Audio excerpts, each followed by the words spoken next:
lo dijo en la primera hora. 8:14 en la mañana. Seguimos, estamos en los últimos 45 minutos del espacio de noticias. A primera hora con Sonorama, la gran señal nacional. Vamos a conversar de inmediato con Víctor Bravo. Él es candidato y lidera la lista de asambleístas nacionales por el Movimiento Amigo, lista 16. ¿Cómo le va, señor Bravo? Bienvenido, buen día.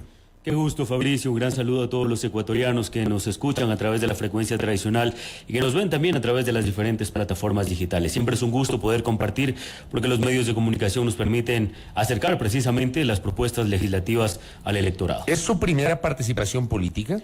Nosotros en las últimas elecciones seccionales ya participamos como candidato a la alcaldía de mi ciudad natal. Esto es Marcavelí, la parte alta de la provincia del Oro, un cantón que quizá usted no conocía. Lo bueno de toda esta campaña es que he logrado posicionar, he logrado que se conozca que en la parte alta del Oro hay un cantón bonito, de gente amable, de gente maravillosa, que hay que conocer y que hay que visitar. Este cantón que era por la zona de Saruma, Piñas. Exactamente, en el altiplano orense, en la vía hacia Loja, Fabricio, y para nosotros esta ya es una primera victoria. Yo veo su cara de sorpresa porque siempre han estado concesionados o direccionados los primeros lugares de las listas nacionales hacia Quito, Guayaquil o Cuenca. Es la primera vez que alguien del sector rural, del sector campesino, que se pertenece obviamente a la provincia del Oro, está liderando esta lista nacional, y nosotros creemos que vamos a tener esa respuesta positiva por parte de la ciudadanía, esa respuesta coherente por parte del pueblo ecuatoriano, porque siempre hemos dicho, queremos gente nueva, queremos rostros frescos en la asamblea, y esta es la oportunidad. El Movimiento Amigo está presentando candidatos diferentes para las elecciones del 20 de agosto y vamos con una propuesta clarísima. Hay que dar gobernabilidad al país. Debemos dejar de utilizar la fiscalización como trampolín político, debemos dejar de utilizar la fiscalización como shows mediáticos, obviamente para darle respuestas urgentes a los problemas que tiene el Ecuador, y parte de esos problemas es la inseguridad. Pero nadie, Fabricio, se ha atrevido a hablar de que la inseguridad no está pues en cada despunte de inseguridad, hablar de una reforma al Código Orgánico Integral Penal que ya fue reformado en el 2021, que se materializaron reformas en marzo del 2023 antes de que esta asamblea sea cesada. El problema va mucho más allá. Hay que empezar a articular acciones entre todos los entes administrativos de justicia y por supuesto también los que vamos a legislar, legislativo, ejecutivo, judicatura, fiscalía, las fuerzas del orden, porque el problema es institucional y estructural, Fabricio. O sea, hay que atacar el problema de raíz primero. Muchas veces decimos, mira, tal sector se han disparado los índices de inseguridad, los jóvenes que son presa fácil de la delincuencia, pero porque tenemos un Estado ausente, Fabricio. Porque tenemos un Estado que no se ha preocupado de los jóvenes que desertaron del sistema educativo porque no tenían acceso a Internet, porque no tenían acceso a un dispositivo móvil para poder conectarse. El Ministerio de Educación no hizo nada para recuperar, para que estos jóvenes regresen a las aulas. Entonces, desde la Asamblea tenemos que procurar todas esas acciones que a través de un trabajo articulado, primero hay que hablar de una recuperación institucional. No es que se tiene que incrementar la burocracia, hay que reordenar el Estado, y eso le va a competir tanto al próximo presidente o presidenta que sea electo en primera o segunda vuelta en las próximas elecciones, Fabricio. Y frente a eso, desde la Asamblea tenemos que dar todo el apoyo. Y esto no quiere decir que la Asamblea va a ser el patio trasero de Carondelet. El hecho de que se dé gobernabilidad no quiere decir que hayan acuerdos. ¿Cómo entiende usted la gobernabilidad? ¿Cómo la concibe? Precisamente, Fabricio, que todos los temas sean puestos sobre la mesa a través de un gran acuerdo nacional con transparencia total, tanto al Ejecutivo como al Legislativo. Fabricio, le va a convenir que al país se le dé respuestas en el tema de inseguridad, que al país se le empiece a dar respuestas en la carencia de servicios públicos, en la falta de medicina en los hospitales, en la falta de atención en las unidades educativas. Entonces, todo este tipo de situaciones obviamente tienen que analizarse a través de una gran mesa de diálogo en donde todos sean partícipes y todas las condiciones estén sobre la mesa. La gobernabilidad implica eso, llegar a consensos desde las divergencias. Usted encabeza la lista de asambleístas nacionales de una organización política que tiene candidato presidencial, y ese candidato presidencial, Bolívar Armijos, no figura en el primero o segundo bloques de la carrera presidencial. Va a ser muy difícil que Bolívar Armijos, como están las cosas, pueda llegar a una segunda vuelta con alguna posibilidad.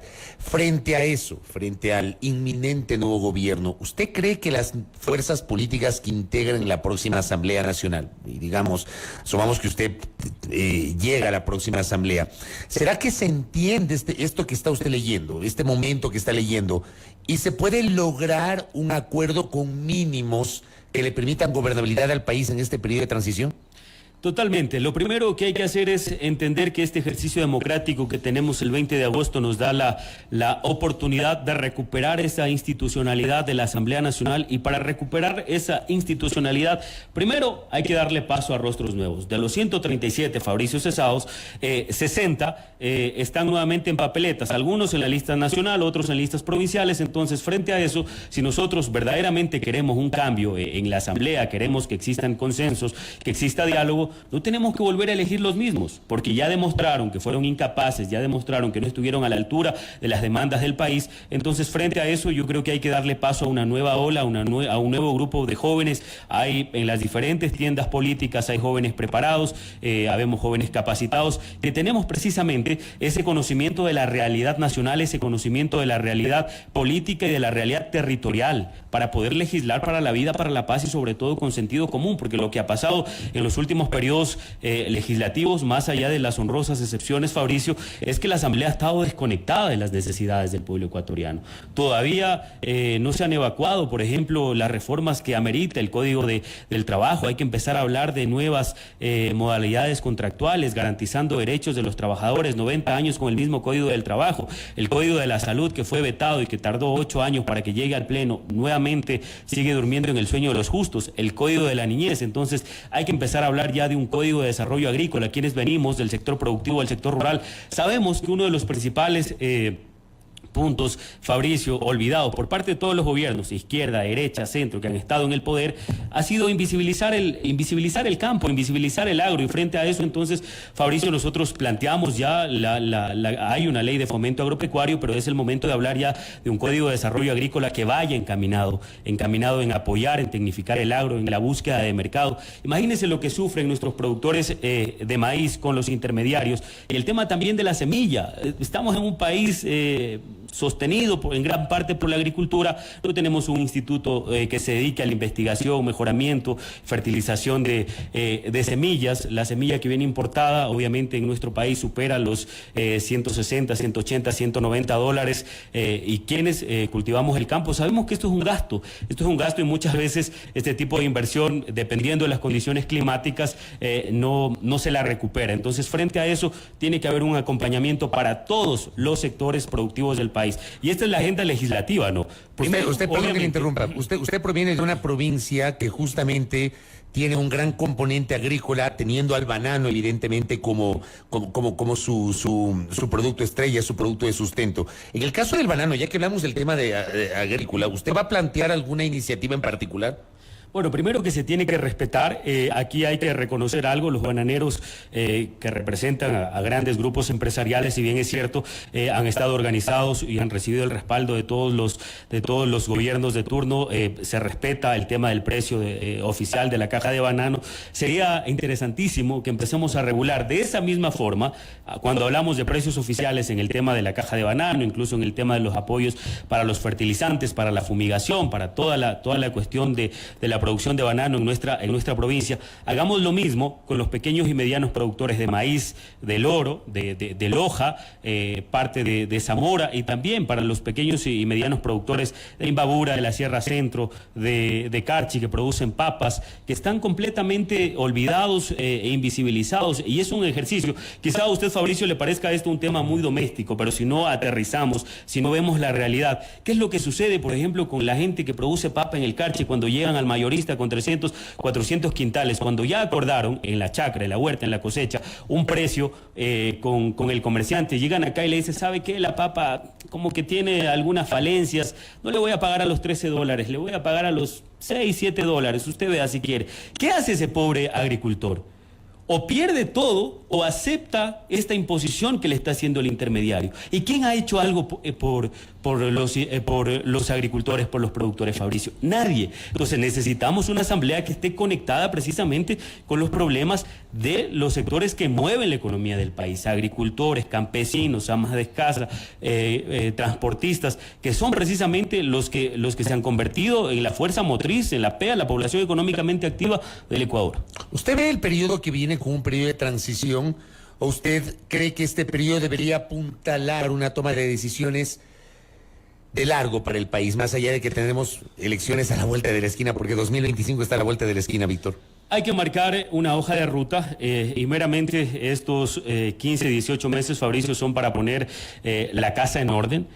No hay tiempo que perder. Lo lamentable es que en esta coyuntura existan candidatos que digan: vamos a retomar el juicio político, vamos a retomar tal situación. Retomar este tipo de procesos, yo creo que el mejor castigo para quien estuvo en el tema del juicio político es el juicio ciudadano, es el rechazo que hay en este momento por parte de la ciudadanía. Entonces, frente a eso, en este proceso meramente transitorio, lo que hay que hacer básicamente, Fabricio, es poner la casa en orden, construir una agenda legislativa que reúna la respuesta a todas las necesidades urgentes del pueblo ecuatoriano. Entonces, esa legislación, más allá de empezar a hablar de que estas 500 leyes que están represadas, Fabricio, o sea, 500 leyes represadas, que son iniciativas válidas, porque en cada periodo legislativo hay legisladores que plantean iniciativas de normativas. Hay que empezar a hacer un trabajo desde la unidad técnica legislativa, a unificar por materias estos proyectos,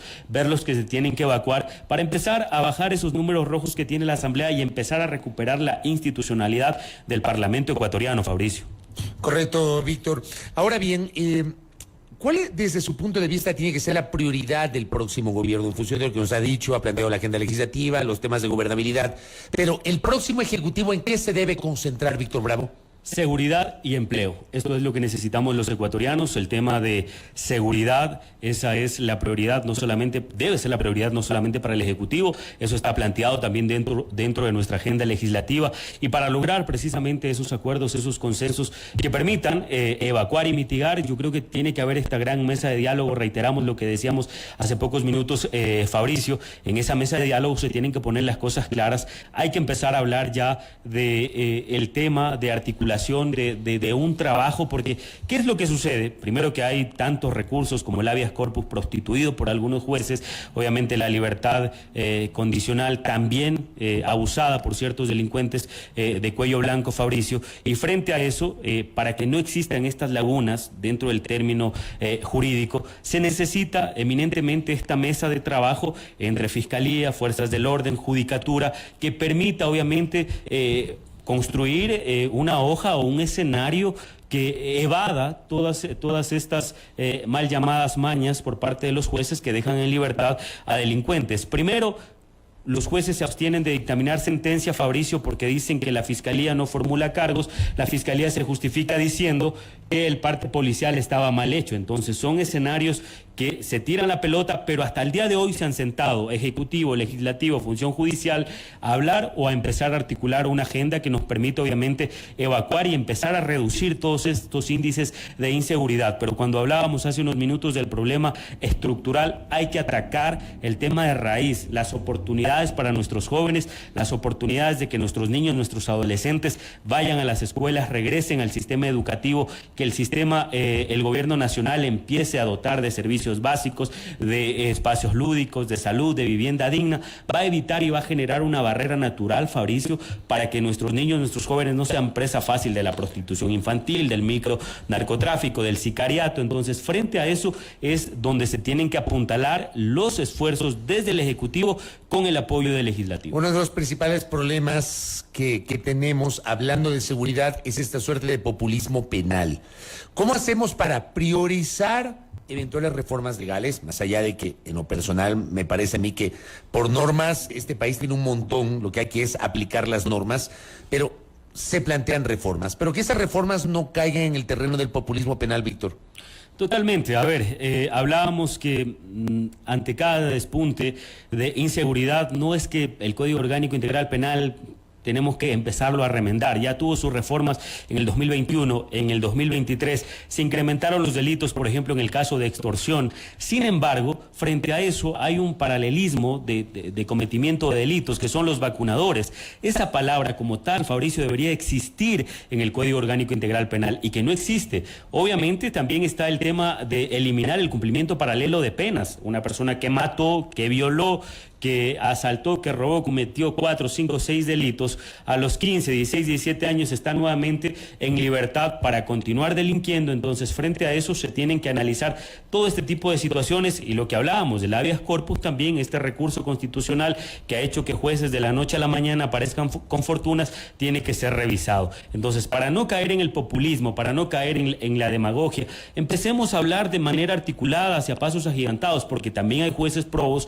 hay fiscales probos que tienen miedo y que temen por su vida. En su momento, algunos políticos, de hecho, un candidato presidencial que en su momento nuestra organización política impulsó en el 2021, hablamos y por iniciativa propia le incluimos dentro de nuestro plan de trabajo, hay que empezar a hablar ya de una justicia sin rostro, Fabricio, de jueces y fiscales sin rostro, para que tengan la garantía. ¿Cuántos jueces, cuántos fiscales temen por su vida? Pero usted sí sabe que los jueces sin rostro, el tener jueces sin rostro está prohibido por estándares internacionales a partir de casos como Colombia y Perú. A ver, Fabricio, frente a ese escenario nosotros tenemos que primero respetar nuestra soberanía, porque para una cosa sí nos vamos a los estándares internacionales, para otras cosas no. Entonces, frente a eso, como postura... Lo que pasa es que más allá de la soberanía hay estándares internacionales. Por ejemplo, Ecuador es signatario del Pacto de San José, de la Comisión de los Derechos Humanos. Entonces hay que adaptarse a esos estándares, ¿no? Totalmente, Fabricio, pero frente a eso, al menos el Ecuador nunca se ha manifestado, ha dicho algo sobre la administración de justicia en otros estados. Entonces, frente a eso, hay que revisar, hay que analizar con todos los juristas, con todos los analistas, cuál sería el camino más viable, pero esta sería una gran alternativa, Fabricio, una gran alternativa para garantizar la seguridad y la vida de los jueces y fiscales, que muchas veces les toca dictaminar sentencia frente a casos de altísima peligrosidad y altísimo riesgo. Sabemos que el crimen organizado está ganando muchísimo terreno en nuestro país, Fabricio. Y lo último, me gustaría una opinión suya sobre la postura de un candidato que también integra el movimiento amigo. Es el candidato Edison Carrillo, que ha levantado una denuncia sobre un presunto caso de piponazgo en la cesada Asamblea Nacional. Señor Carrillo, que es candidato por el Centro Sur de Quito, ha anunciado la presentación de una denuncia de la Contraloría contra más de 200 funcionarios a quienes los acusa de pipones. ¿Usted respalda esta denuncia?